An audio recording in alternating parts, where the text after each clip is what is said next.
His hands were zip-tied in the middle of the Veltrace lobby, and not a single person said a word.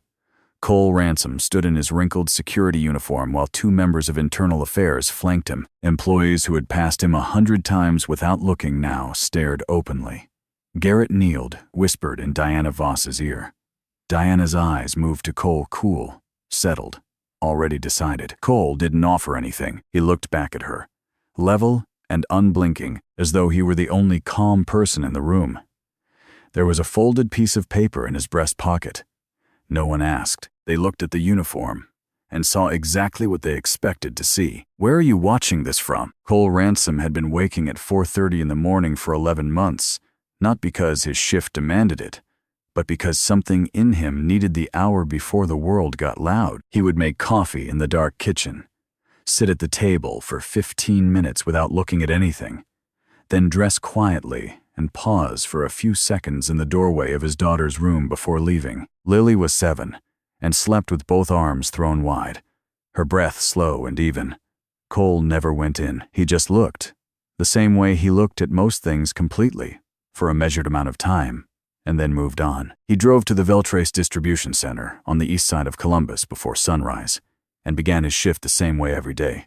Camera check, log entry, perimeter walk, north side first, then south, then the loading bays. The warehouse floor was massive, a cathedral of steel shelving and fluorescent light, pallets stacked 20 feet high, forklifts moving through marked lanes with that hydraulic whine that becomes background noise within a week. Cole moved through it all with a quiet precision that went entirely unnoticed by the people around him. That was fine. He had learned, in a different life, that being underestimated was not a disadvantage. It was leverage. His coworker Dennis had worked security at Veltrace for 6 years and had strong opinions about vending machine prices and mild opinions about everything else. One afternoon, leaning against the loading dock wall, Dennis asked why Cole had never put in for a transfer to the office side, better pay, better hours, and he clearly had the temperament for it. Cole shook his head. "I see more from down here," he said. Dennis considered this, decided it wasn't worth pursuing, and went back to his phone. What Dennis did not know was that Cole came home from those shifts and spent 2 or 3 hours every night doing something that looked, from the outside, like nothing. Numbers, mostly rows of figures pulled from documents he encountered during his rounds. About 10 days into the job, a discrepancy in a vendor payment log had caught his attention. He said nothing. He wrote it down. He looked for more. He saved everything to a USB drive labeled Veltrace, internal, Q3, kept in the top drawer of his nightstand. He didn't explain it to anyone. Some things needed to be finished before they could be shown. In the afternoons, he picked Lily up from school. She was learning portraits in art class that semester. And one October afternoon, she held up a painting with both hands, a figure in broad brushstrokes, standing before something large and blue and indistinct. "That's you," she said. "You're protecting something really big." Cole looked at the painting for a long moment.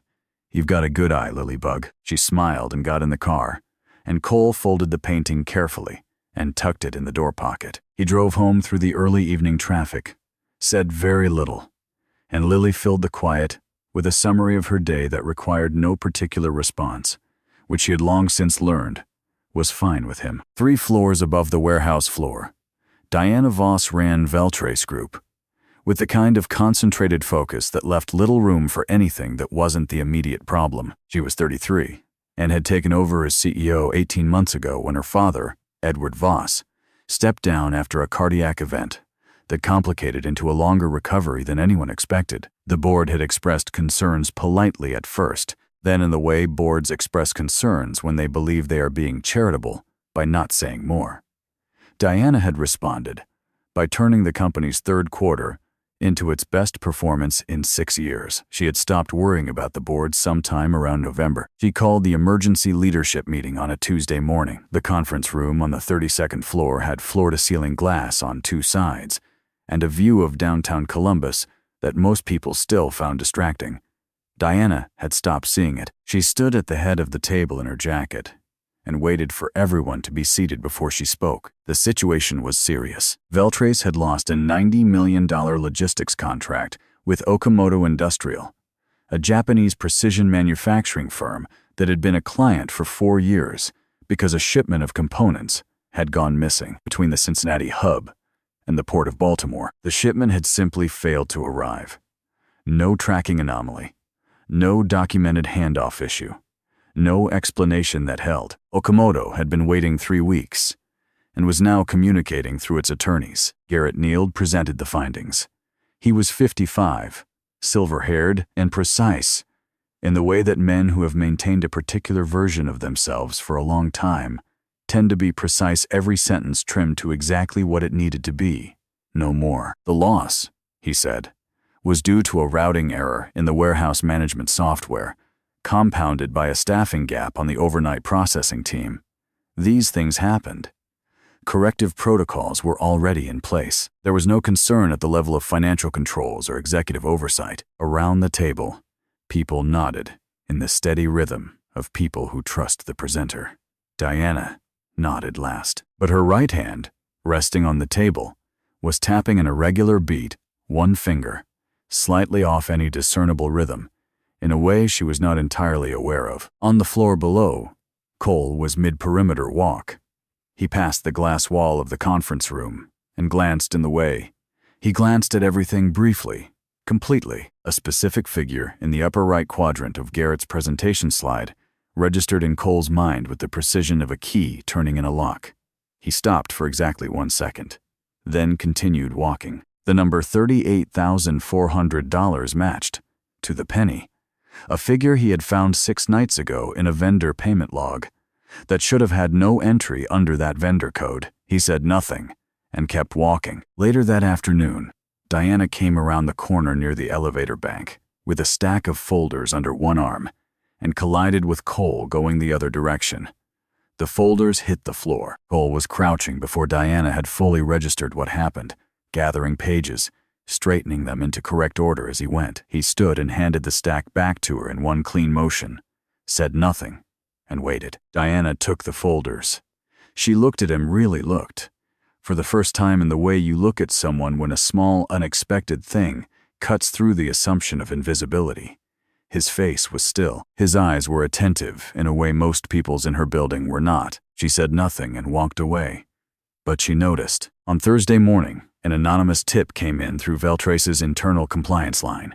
A caller reported witnessing a security employee removing cash from a shipment package during a late-night shift. Internal Affairs opened a locker inspection that same morning. The locker assigned to Cole Ransom contained $4,200 in rubber-banded bills, sealed inside a plain white envelope. Garrett Neild happened to be standing near the locker room entrance when the envelope was discovered, his arms crossed, his expression arranged into something that looked like reluctant concern. Diana was called down from the 32nd floor.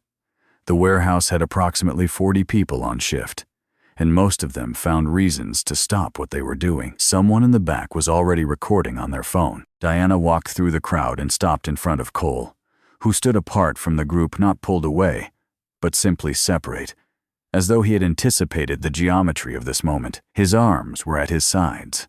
His posture was exactly what it always was. "Do you want to explain this?" Diana said. Cole looked at her. He did not look at Garrett. He did not look at the envelope, or at the people behind Diana, or at the phone recording from 10 feet away. He held her gaze and said nothing. The silence lasted longer than it should have. Diana's jaw tightened slightly. Garrett moved forward. "We should call the police," he said, with the weight of a man who has waited for this moment. "Right now. Before this goes any further." A murmur moved through the crowd.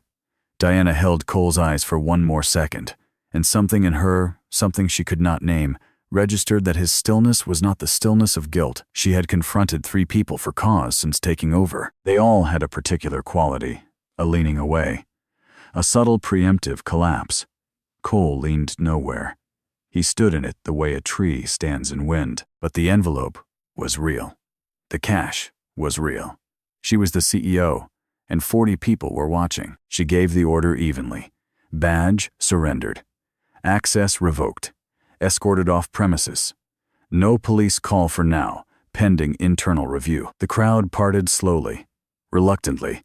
the way crowds do when they want to keep watching. 2 officers positioned themselves on either side of Cole and walked with him toward the lobby. Just before the exit doors, Cole said something low enough that only Diana, who had followed at a distance, could hear it.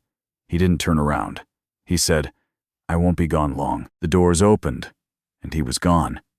As he walked out, his eyes moved once to a camera, mounted in the corner of the hallway beside the locker room entrance.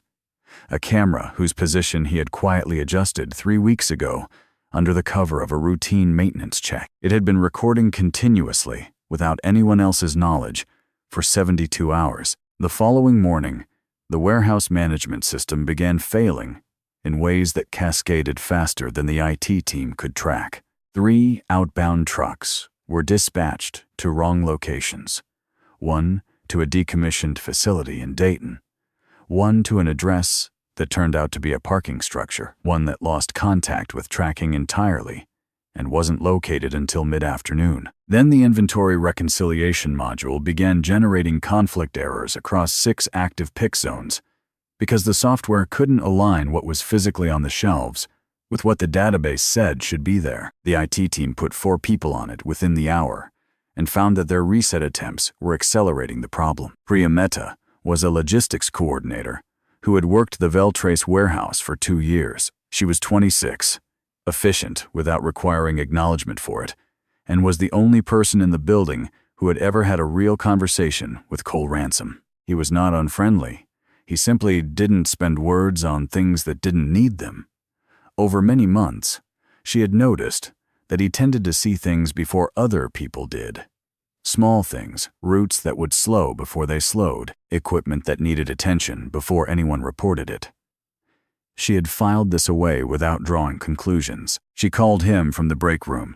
Door cracked just enough to watch the hallway. Cole answered on the second ring. He walked her through the system failure, the way someone describes a room they have lived in for years, not consulting documentation, but speaking from a level of architectural understanding most operators never accessed. He told her which back-end module was generating the conflict loop, why IT's reset sequence was wrong for this failure type, and what specific administrator commands would force the system to reconcile from its most recent stable snapshot. He described each step with a precision that left no room for misinterpretation. He did not ask how bad the problem was or how long it had been running.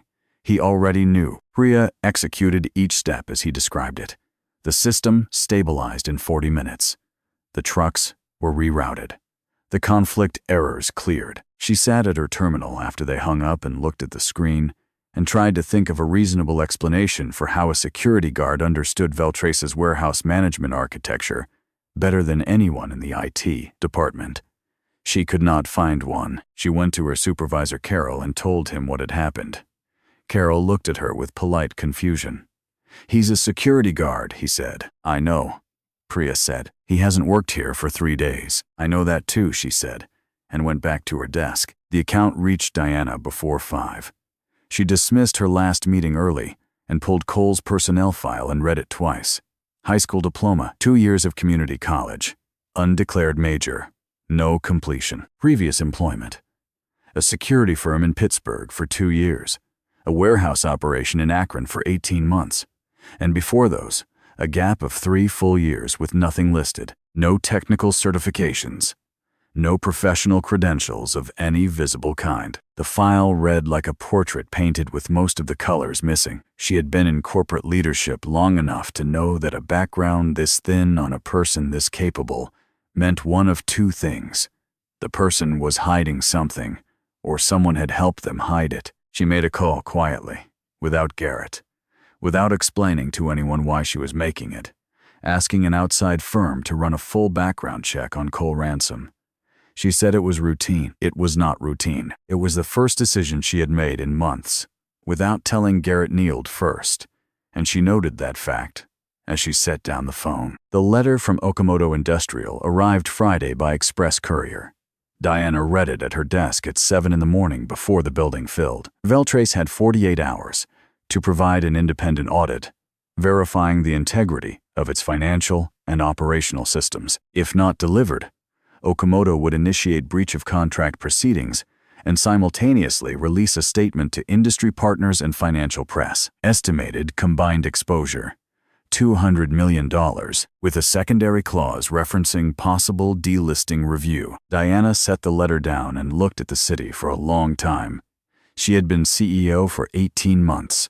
She had navigated a board transition, a labor dispute, and an 11-week hostile acquisition attempt. She was not someone who fell apart under pressure, but 48 hours compressed everything: the margin for error, the space to think, the possibility of doing anything carefully. It was engineered to make you move faster than you should. She called a senior staff meeting and presented the situation without softening any of it. Garrett was the first to respond. He said, already reached out to an auditing firm Veltrace had used for supplementary reviews: discreet, rapid, available within 24 hours. Diana approved it. She had no faster option visible to her, and the clock was running. What she did not know was that the firm Garrett recommended shared a majority stakeholder with a holding company in which Garrett himself held a quiet financial interest, a structure built carefully over 3 years, separated through enough intermediaries to survive casual scrutiny. The audit would find what Garrett needed it to find, nothing more. After the meeting ended and the senior staff filed out, Garrett stayed a moment longer than the others, shuffling papers. He said the timeline was manageable. Diana agreed, and he left. She sat alone in the conference room and looked at the door he had walked through. Something was wrong. She had felt it since the morning of the shipment announcement, since the moment his presentation had been so smooth, so complete, so entirely without the small hesitations that honest uncertainty produces. She still had no purchase on it, no fact to attach it to, just a background check she was waiting on, and the memory of a security guard who had put her folders back in the right order without being asked. Priya was still at her station past 9, running a discrepancy report, because something in the morning's failure continued to trouble her in a way that didn't resolve when she walked away from it. She traced the failure backward through the system logs, moving from the surface error codes down into the access records beneath them, and found it a record of database access from 3 weeks prior. Someone had used a specific set of employee credentials to access the Q3 transaction archive and delete a targeted cluster of records, not accidentally, systematically, with a precision that implied prior knowledge of exactly which records to remove. The credentials belonged to Cole Ransom. She pulled the badge access log for the date of the deletion. Cole had not badged into any entrance in the building that day. She checked twice. She sat very still for a long moment, the cursor blinking in the corner of her screen, the warehouse floor quiet through the office window. Then she opened a message. Your login was used to delete Q3 data 3 weeks ago. Did you know? 2 minutes later. Yes. I've been waiting for them to do it. She read it 3 times. She did not report it to Garrett. She did not report it to anyone. She sat with the weight of it and decided what she was going to do next. Cole entered the Veltrace building the following evening.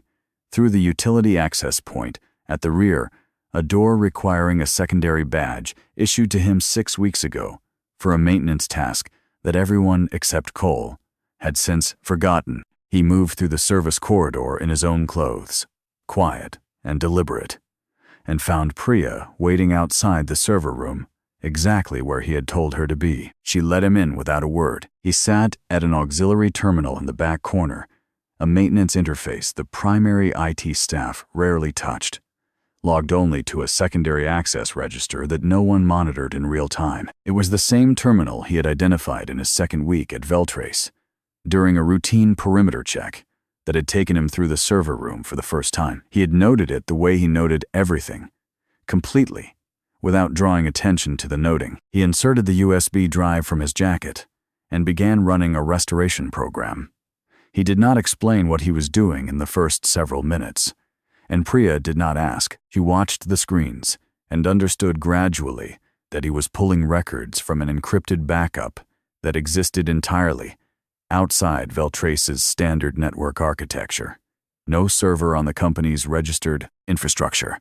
No entry in any IT documentation. He had built it himself 3 weeks ago, on the night he first identified the anomaly, working remotely through the auxiliary terminal's isolated connection. He had known the deletion would come. He had let it happen. He had kept the original data untouched and waiting for exactly this moment. Priya watched the progress bar move across the screen and did not say anything, because there was nothing useful to say. He had planned this. All of it. The restoration ran for 12 minutes. The deleted records, transaction data, vendor correspondence, routing logs, original manifest entries reappeared in the Q3 archive, in full, time-stamped, and intact. Then the server room door opened. Garrett Neild stepped in. He registered Cole immediately, and the color in his face changed visibly, cleanly. In the flat fluorescent light, the way color changes when something a person has been carefully managing suddenly stops being manageable. His mouth opened and closed once, without producing sound. The restoration progress bar on the screen behind Cole was at 93%. Cole did not look up from the keyboard. "Sit down, Garrett," he said. "Conversational, even, not loud. Or call the police, your choice. But I think you already know you don't want the police in this building tonight." The room went completely silent. Priya did not move. Garrett's hand moved toward his jacket pocket and stopped there. He tried to step back toward the door. It didn't open. Priya had locked it from the inside 40 minutes ago, because Cole had told her to. Garrett looked at the locked door. He looked at Cole, who was still typing. He sat down. Priya texted Diana's personal number at 9:47. "You need to come to the level 2 server room.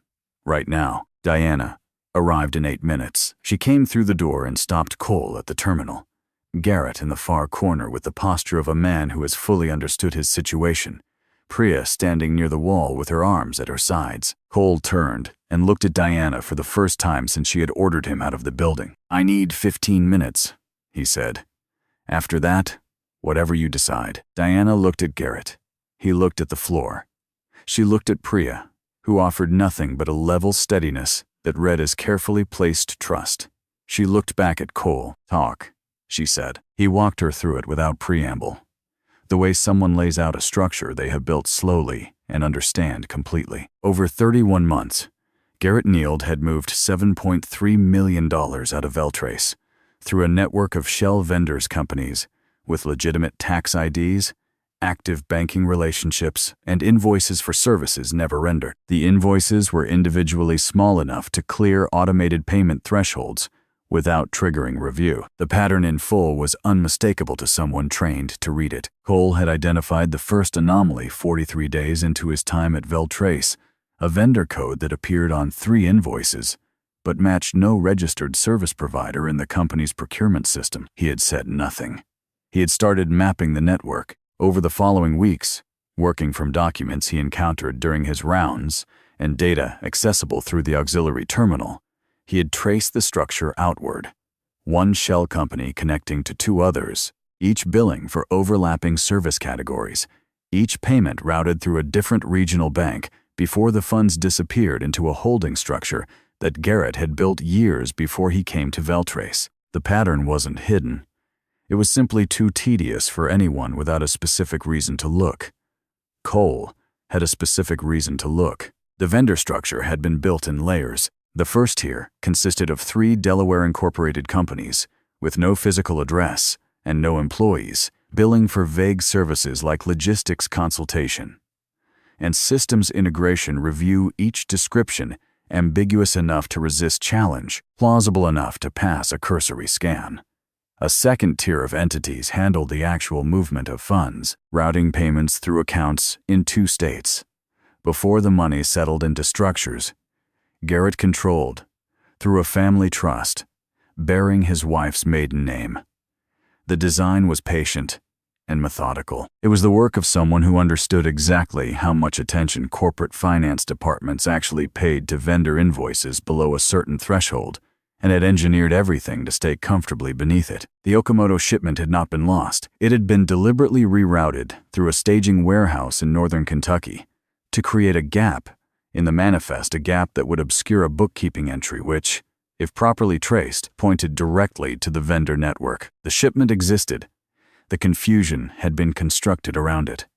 The 48-hour deadline from Okamoto, the pressure to bring in an auditor immediately, the particular auditing firm, Garrett, had recommended all of it was designed to run a controlled audit before anyone else could look at the real numbers. Cole's credentials had been used because his access level was low enough that activity under his account would not trigger an administrative flag, and because Cole, with no relationships in the company, no organizational allies, and a personnel file with suspicious gaps, was the ideal person to carry an accusation. Garrett had system-level administrative privileges that allowed him to impersonate lower-level accounts. He had done it before. It had never been traced because the people he had done it to had no means to prove otherwise. Cole opened the final file on the screen, a PDF, 47 pages, formatted as a professional audit report.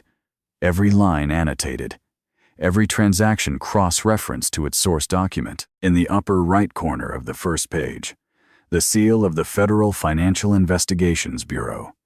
Below it, in small type, Senior Investigative Analyst, 9 years of service. Diana read the line twice. She looked at the man standing in front of her in street clothes, who had spent 11 months walking the perimeter of her warehouse in a uniform that cost $38, and she felt something shift in her chest that was not quite any emotion she had a clean name for. The server room held very still. Diana's hands, flat against a rack casing, curled slightly at her sides. She looked at the report. She looked at Cole.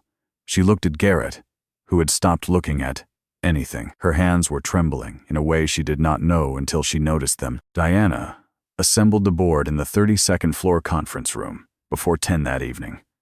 Half the members arrived in person. The other half appeared on the screens at the far end of the table, their faces bright against dark backgrounds, every time zone compressed into the same room. She had called each of them herself, and none had argued with the tone of her voice. Cole sat at the conference table at the table, not at the wall, with a printed copy of the audit report at every seat. Priya sat beside him. Garrett sat at the far end with his outside counsel, who had materialized with notable speed given the hour. There was a particular quality to the air in the room when people who hold institutional authority over something discover that something has been deeply wrong. It was not panic. It was more like the sensation of a floor that has been sound for years, shifting, not collapsing, but shifting, and the body's involuntary recalculation of where exactly to put its weight. The board read in near silence for 20 minutes. Diana watched them move through the pages, the annotations, the cross-references, the layered documentation that built its case from the foundation up. She watched Harriet Wolcott turn to page 12, stop, go back to page 11, and read it again.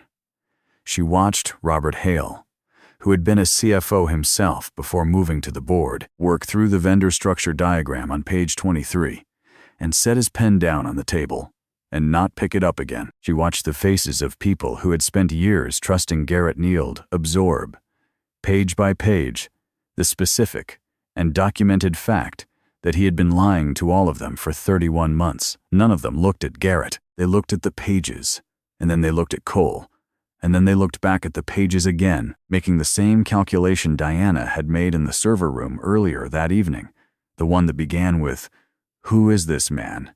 and ended somewhere that had no clean answer yet. Garrett's outside counsel leaned in and whispered. Garrett straightened in his chair. Garrett's outside counsel leaned in and whispered. Garrett straightened in his chair. The individual presenting this was removed from this company 3 days ago on a theft charge, he said, loud enough for the room and the screens. Any documentation produced during an unauthorized entry onto company property has a chain of custody problem. None of this would survive legal scrutiny. Diana said nothing. She looked at Cole. Cole reached into his jacket and removed a sealed envelope. He placed it flat on the table and slid it toward the center without opening it. That is a confirmation letter from the FBI field office in Columbus, he said. They received a copy of this report through a secure channel 5 days ago.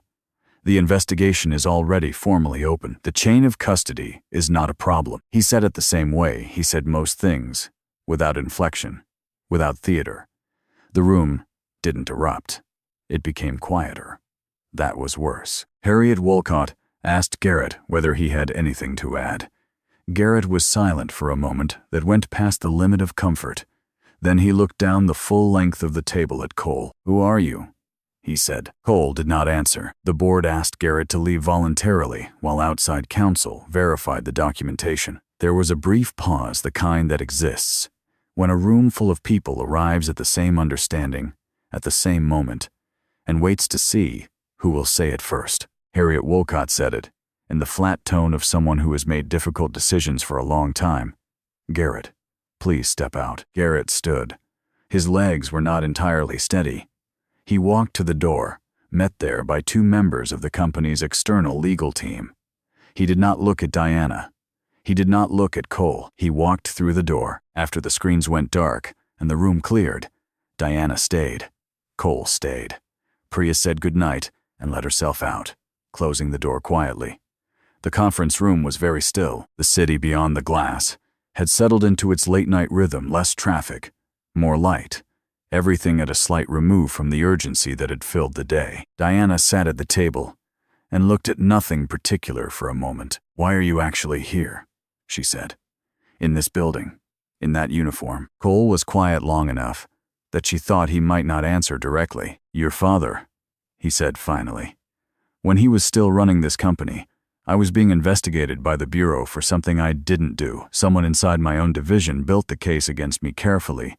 Over about 8 months, I was going to lose everything. My position, my pension, everything I had worked for. At the same time, my wife was sick. Not a little sick." He paused. "Everyone I had worked with for 9 years started treating me like I was already gone. That is how those situations work. Your father was on an industry advisory panel I had consulted for twice. He had no obligation to me whatsoever. He made 2 calls. Those calls changed the outcome of the investigation." He looked at the table. "My wife still died," he said, with the steadiness of someone who has carried that sentence for a long time. "But I didn't lose everything else." Diana was very still. Before Edward Voss stepped down, Cole continued. He had called Cole directly. He had been watching Veltrace's internal numbers for several months, he said, and something was wrong, not visibly, not provably, but wrong in the way that a structure is wrong before it fails. He didn't want to bring in outside auditors before he understood what he was actually looking at.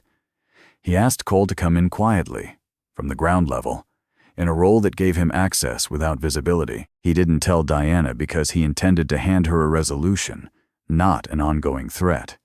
He wanted her to step into the situation at its end, not its middle. He had not lived long enough to arrange that. The full picture came out through the FBI's disclosure over the following days.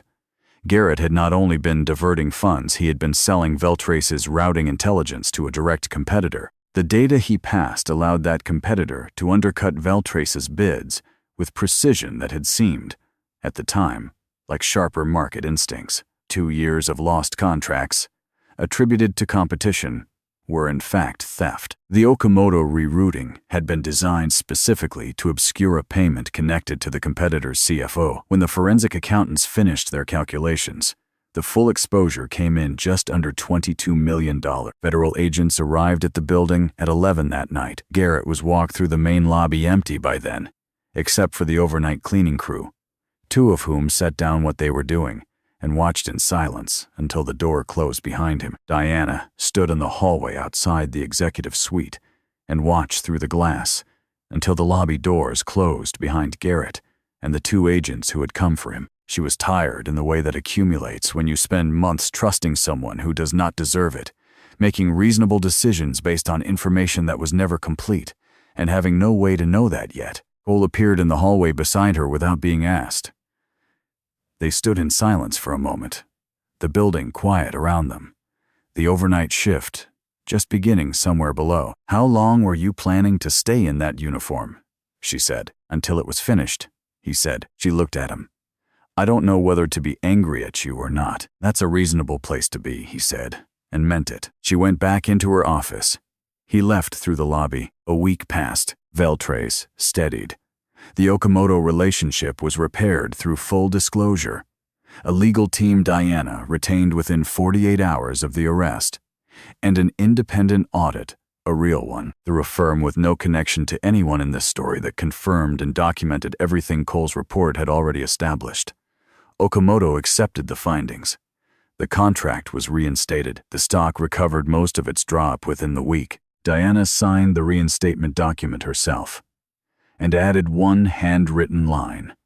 "I would like to meet when you are ready." Cole came to her office on a Wednesday afternoon, 11 days after the night in the server room. He came through the main entrance. The lobby receptionist held the elevator without being asked. Diana was at her desk when he arrived. She stood, which was not her usual habit. They sat across from each other at the small table near the window, not the long conference table. The small one that required no one to choose a position of authority. The city was visible, and Diana, for the first time in a long time, let herself see it for a moment before she slid the folder across to Cole. "Director of Internal Controls," she said. "Full scope, reporting to me. The board approved it yesterday." Cole looked at the folder but did not open it immediately. "There is no one in this company qualified to do what you do," Diana said. "You know that." "I know," he said. "Then what are you thinking about?" "My daughter's art class ends at 4:15, he said. "The schedule needs to allow for that." Diana looked at him. Then she opened the folder to the inside cover, wrote something down, and turned it around. He read what she had written. He nodded. That afternoon, Cole was at the school pickup line at 4:15, exactly when he had always been. Lily came down the front steps with her backpack and a rolled piece of paper, which she unrolled for him on the sidewalk, holding the edges flat against the wind. Two figures standing in front of a tall building. The building was blue, rendered in wide strokes, with many windows. The figures were small in proportion to it side by side, one clearly taller than the other. "That's you and your friend," Lily said. Cole looked at the painting for a long moment. "Which one is my friend?" he said. Lily looked at him with the patience of someone for whom the answer is self-evident. "The one who finally looked at you right," she said, and got in the car. Cole stood on the sidewalk for a moment longer, the painting in his hands. A bus went by. The October light was low and amber, and it caught the glass of the building across the street and held it briefly gold before fading. He rolled the painting carefully and got in the car and drove them home. Diana came by the apartment that evening, not because the offer required follow-up, but because there was something that belonged outside of any office. She knocked. Cole answered. She set the formal reinstatement package on the kitchen counter without ceremony. "I'm sorry," she said, "for deciding before I asked." Cole looked at her steadily. "You asked," he said. "I just hadn't answered yet." She almost smiled, quiet and small. And for the first time in all of it, entirely honest between them. He accepted the position the following Monday. It was not the title or the office. It was something quieter, something that had been missing for longer than he usually let himself count, since before the investigation, since before he learned to make himself invisible. Someone had looked at him and arrived slowly, from the wrong direction at who he actually was. For now, that was enough.